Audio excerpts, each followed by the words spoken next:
근데 이제 공사팀들 보면 다 그렇다는 건 아니지만 현장에 오시면 일 열심히 안 합니다.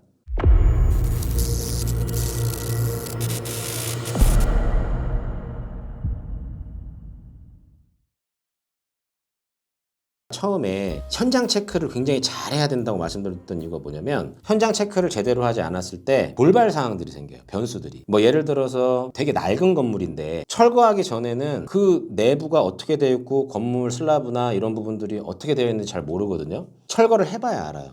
근데 계약을 이제 철거까지 포함으로 계약을 한 거야. 그리고 이제 공사를 하려고 철거를 싹 했더니 와, 천정의 누수 부분이 어마어마하고 배관들은 다 막히고 썩어서 쓸 수가 없고 또 소방도 해야 되는데 소방 스프링클러는 와, 규격에 맞지 않는 것들이 다 설치되어 있어요. 시간이 흐르면 진짜 모든 조례나 규격들이 바뀝니다. 근데 현 상황에 맞게 다 새 걸로 바꿔야 되는 상황들이 생겨요. 그럴 때는 완전 돌발 상황이죠. 변수고. 그럼 이런 문제를 가지고 클라이언트 분한테 추가 대금 내셔야 됩니다. 어떤 클라이언트 분들이 좋아해요? 공사 시작 단계부터 이제 싸움이 되겠죠. 그래서 현장 체크를 굉장히 빠듯하게 하셔야 된다는 거. 그리고 이제 모든 현장은 건물 구조, 모든 상황들에 따라서 공사 난이도가 다 다릅니다. 현장 상황도 다 다르고요. 그리고 특히나 이제 기존 설비나 구조, 그다음에 마감부 이런 것들을 유지하면서 일부분만 공사를 해야 되는 어떤 리모델링 공사 같은 경우는 더 힘들어요. 근데 이제 공사팀들 보면 다 그렇다는 건 아니지만 현장에 오시면 일 열심히 안 합니다. 아, 이 친구가 이 인테리어를 오래 했구나. 아니면 초짜구나. 그리고 뭐 예를 들어서 뭐 4시 반까지 일을 해야 되는데 어영부영 1시 뭐 한 17분 뭐 12분에 끝내고 나간다든가 아니면 점심시간 딱 끝나자마자 바로 일을 해줘야 되는데 담배 한 대 더 핀다던가 아니 뭐 이런 것들이 되게 많아요. 그리고 이제 인건비나 어떤 뭐 자재비 얘기를 할 때도 갚는 경우가 많죠. 뭐 예를 들면 인건비가 27만 원인데 뭐 28만 원으로 얘기를 한다거나 뭐 이런 경우들도 많습니다. 또 이제 현장에서 어떤 일을 좀 어렵게 풀려고 하는 경향들이 있어요. 왜냐면 예, 이거 쉬워요. 이거 빨리 할 수 있어요. 라고 얘기하면 본인들의 일하는 시간들도 줄어들고 품수도 줄어들겠죠. 또 어떤 자재나 이런 부분들도 더 저가 자재가 들어갈 수도 있고 또 손쉬워지는 쪽으로는 잘 얘기를 안 하세요. 아유, 이거 어려운데. 아, 이거 하려면 몇 명 더 필요할 것 같은데. 아, 이건 불가능할 것 같은데. 이런 식의 표현을 굉장히 많이 하시거든요. 근데 이거를 곧이곧대로 현장 소장이 아, 그렇구나 라고 생각하는 순간 그 현장 나가리 되는 겁니다. 이때에 현장 소장들은 어떻게 해야 되냐면 정확한 판단을 해야 돼요. 그리고 얘기를 해줘야죠. 아닙니다. 그거 이렇게 하시면 돼요. 이렇게 하시면 이렇게 더 빨리 할 수 있습니다. 이렇게 하면 두품으로도 가능하죠. 이런 식의 어떤 정확한 얘기를 해줘야 돼요. 화를 낸다고 무서운 게 아니라 현장에서는 정확한 걸 판단하고 싶어주는 사람이 가장 까다롭고 어려운 거거든요. 그래서 이제 그렇게 되려면 모든 공종에 대한 이해도가 충실해야겠죠. 인허가 사항이라든지 모든 어떤 지자체 조례라든지 지식이 많아야 돼요. 많이 배워야 되고. 그 다음에 이제 시공팀들이 빠르게 일할 수 있도록 현장에서 또 지원을 또 해줘야 됩니다. 드라마에서 나오는 사람들처럼 병장 입고 도면 하나 딱 들고 안전모 쓰고 그리고 현장에서 말 몇 마디 하다가 가고 이런 게 아니에요. 현장에서 지원해줘야 될 부분들이 또 상당히 많습니다. 예를 들어서 목공이 끝났는데 묵자재가 엄청나게 쌓여요. 폐목재들이 버려야 되는데 이제 후공정이 뭐 예를 들어서 전기팀이 들어옵니다. 기초 전기는 같이 뭐 뺐겠지만 이제 마감 전기 빼려고 전기팀이 들어왔는데 그 목자재들 정리를 안 해줘서 거기를 막 뛰어넘어 다녀야 되고 어떤 데는 거기에 사다리도 못 나요. 폐기물들이 막 쌓여 있어서 이런 경우들이 생기면 후공정 팀들이 와서 공사하기 굉장히 불편하겠죠.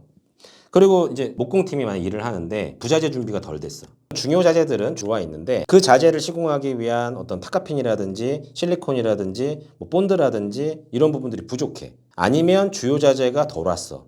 그러면 그렇게 비싼 인건비로 공사를 하시는 분들이 시공을 하시다가 자재가 없으면 어떻게 해요? 일을 못 하는데 멈추는 거예요. 자재가 올 때까지. 거기서 또 로스가 나겠죠. 이런 일들이 굉장히 많이 생깁니다. 그리고 예를 들어서 타일 공정이라고 치자고요. 룸이 만약에 10개입니다.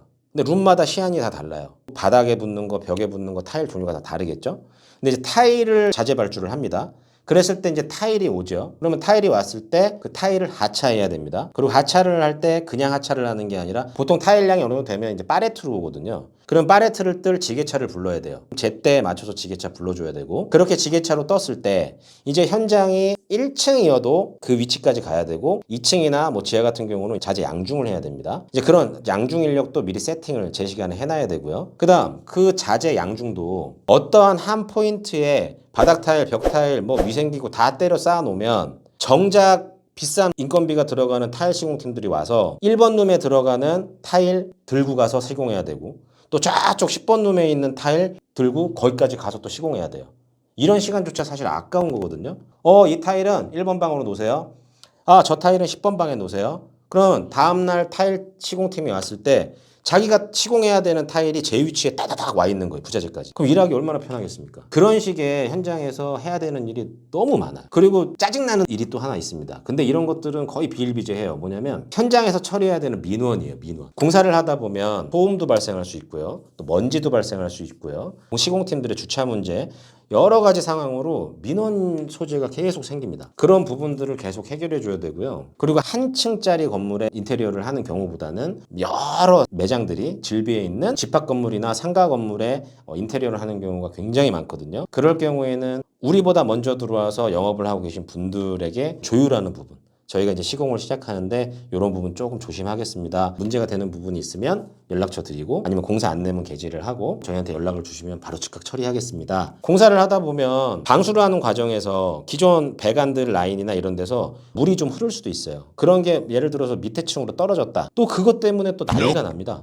뭐 여러 가지 상황들이 많아요. 이런 모든 것들을 다 이제 했을 때 제가 잠도 못 자요. 현장 하나 진행하면 정말 잠도 못 잡니다. 그만큼 바빠요. 그렇게 현장을 돌리고 마감을 딱 쳤을 때 그때 이제 뿌듯한 마음을 가지고 클라이언트 분께 현장을 인도하는 거죠.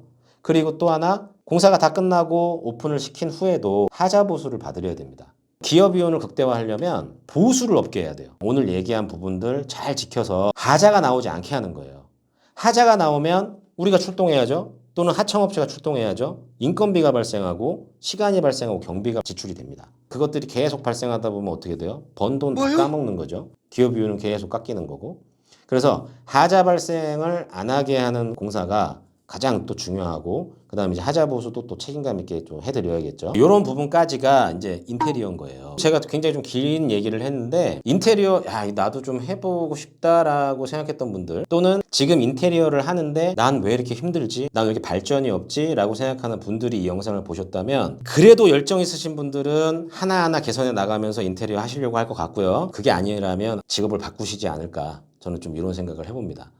그만큼 인테리어라는 게 어렵고 힘든 거예요. 타인의 수익을 올려야 되는 그 상업 공간을 저희가 대신 공사를 해드리는 겁니다. 그 과정이 결코 쉽지 않다는 거. 그런 부분들 오늘 좀 말씀을 좀 드려봤고요. 저희가 이제 그 메인 화면이나 아니면 영상에서 부가적으로 설명하는 부분들 보시면 이제 창스타TV 이제 네이버닷컴이라는 또 이제 저희 전용 이메일 주소가 있어요. 그쪽으로 어떤 인테리어를 배워보고 싶은 분들이나 현재 인테리어를 하고는 있는데 뭘 개선해야 될지 몰라서 좀 어떤 컨설팅을 받고 싶은 분들, 창업을 희망하시는 분들, 창업 주제는 정했는데 인테리어가 필요하신 분들은 그 이메일로 또 문의를 주시면 저 창스타가 직접 상담을 드리도록 하겠습니다. 오늘은 여기까지 하도록 하겠습니다.